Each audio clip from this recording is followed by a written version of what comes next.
Hello friends, എല്ലാവർക്കും നമസ്കാരം. ഇന്ന് ഞാനിവിടെ തയ്യാറാക്കാനായിട്ട് പോകുന്നത് ഒരു അടിപൊളിയായിട്ടുള്ള ഒരു റെസിപ്പിയാണ്. നമ്മുടെ ഹോട്ട് ഡോഗ് എന്നാണ് നമ്മൾ കാനഡയിൽ പറയുന്നത്, അല്ലെങ്കിൽ സോസേജ് വെച്ച് തേങ്ങാക്കൊത്തൊക്കെ ഇട്ടിട്ട് തയ്യാറാക്കുന്ന ഒരു റെസിപ്പിയാണ്.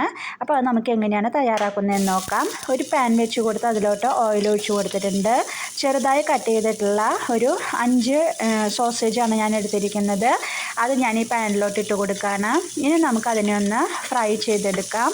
അപ്പോൾ നമുക്കിത് ഫ്രൈ ചെയ്യുന്ന സമയത്ത് അതിലോട്ട് ആവശ്യമായിട്ടുള്ള അല്പം ഉപ്പ് ചേർത്ത് കൊടുക്കാം. ഓൾറെഡി അതിൽ അല്പം ഉപ്പ് ഉണ്ടായിരിക്കും. അപ്പോൾ നമുക്ക് എക്സ്ട്രാ വേണമെങ്കിൽ കുറച്ച് ചേർത്ത് കൊടുക്കാം. അപ്പോൾ ഞാനിവിടെ കുറച്ച് ഉപ്പ് അതിലോട്ട് ആഡ് ചെയ്ത് കൊടുത്തിട്ടുണ്ട്. അതുപോലെ തന്നെ ഒരു 1/4 ടീസ്പൂണോളം മഞ്ഞൾപ്പൊടിയും 1 ടീസ്പൂണോളം മുളക് പൊടിയാണ് ഞാൻ ഈ സമയത്ത് ഇതിലോട്ട് ചേർത്ത് കൊടുക്കുന്നത്. ഇത് രണ്ടും ചേർത്ത് കൊടുത്തതിന് ശേഷം നമുക്കിതിനെ നന്നായി ഒന്ന് ഫ്രൈ ചെയ്തെടുക്കാം.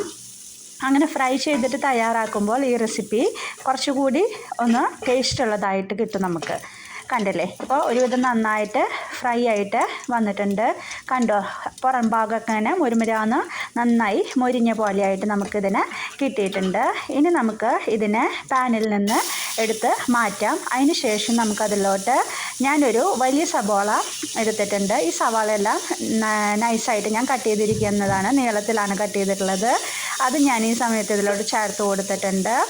അതിന് ശേഷം നമുക്കതിലോട്ട് ഇഞ്ചി, പച്ചമുളക്, വെളുത്തുള്ളി, കറിവേപ്പിലയൊക്കെ ആവശ്യമുണ്ട്.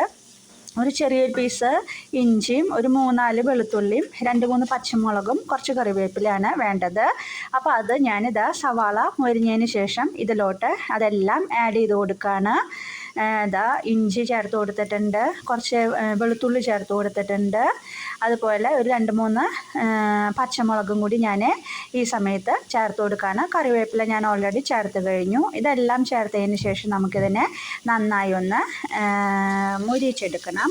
അപ്പോൾ അതിൻ്റെ ഒരു റോ ടേസ്റ്റൊക്കെ നമുക്ക് പോയി കിട്ടണം. എല്ലാ കറികൾ വയ്ക്കുമ്പോൾ അതിൻ്റെ എല്ലാ റോ ടേസ്റ്റ് പോയാൽ മാത്രമാണ് നമുക്ക് കറികൾക്ക് അതിൻ്റേതായിട്ടുള്ളൊരു ടേസ്റ്റ് നമുക്ക് കിട്ടുള്ളൂ. ഇപ്പോൾ നമ്മുടെ സവാള, ഇഞ്ചി, പച്ചമുളക്, വെളുത്തുള്ളിയൊക്കെ നന്നായി മൂത്ത് വന്നിട്ടുണ്ട്.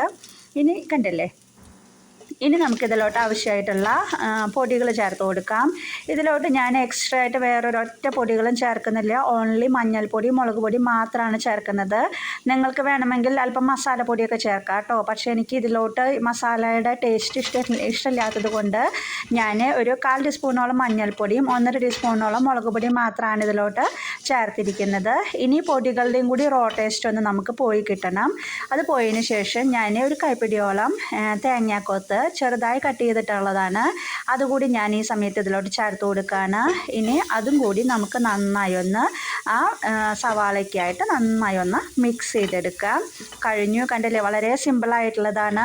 ഇപ്പോൾ നമ്മൾ ഫ്രൈ ചെയ്ത് വെച്ചിരിക്കുന്ന ഹോട്ട് ഡോഗ് അല്ലെങ്കിൽ സോസേജ് നമ്മളിതിലോട്ട് ചേർത്ത് കൊടുത്തു. ഇനി അത് നന്നായിട്ടൊന്ന് മിക്സ് ചെയ്യുക. അതിനുശേഷം ചെറിയ തീയിലാക്കിയിട്ട് നമ്മൾ അല്പനേരം ഒന്ന് ഇതിനെ വേവിച്ചെടുക്കുക. ഒന്ന് സെറ്റാക്കി എടുക്കാൻ വേണ്ടിയിട്ടാണ്. ഓൾറെഡി വെന്തിട്ടുള്ളതാണ്, നമുക്കൊന്ന് സെറ്റായി കിട്ടിയാൽ മാത്രം മതി. അപ്പോൾ കഴിഞ്ഞു, നമ്മുടെ അടിപൊളിയായിട്ടുള്ള തേങ്ങാക്കൊത്ത് ഒക്കെ ഇട്ടിട്ടുള്ള നമ്മുടെ ഹോട്ട് ഡോഗ് അല്ലെങ്കിൽ സോസേജ് ഇവിടെ തയ്യാറായി കഴിഞ്ഞു. വളരെ സിമ്പിളായിട്ടുള്ള ഒരു റെസിപ്പിയാണ്, വളരെ ടേസ്റ്റ് ഉള്ളതാണ്. നിങ്ങൾക്ക് സൈഡ് ഡിഷായിട്ട് ഉപയോഗിക്കാൻ പറ്റുന്ന നല്ലൊരു റെസിപ്പിയാണ്. അപ്പോൾ നിങ്ങളെല്ലാവരും തന്നെ ഇത് ട്രൈ ചെയ്ത് നോക്കി അഭിപ്രായം പറയാൻ മറക്കരുത് കേട്ടോ. Okay, by.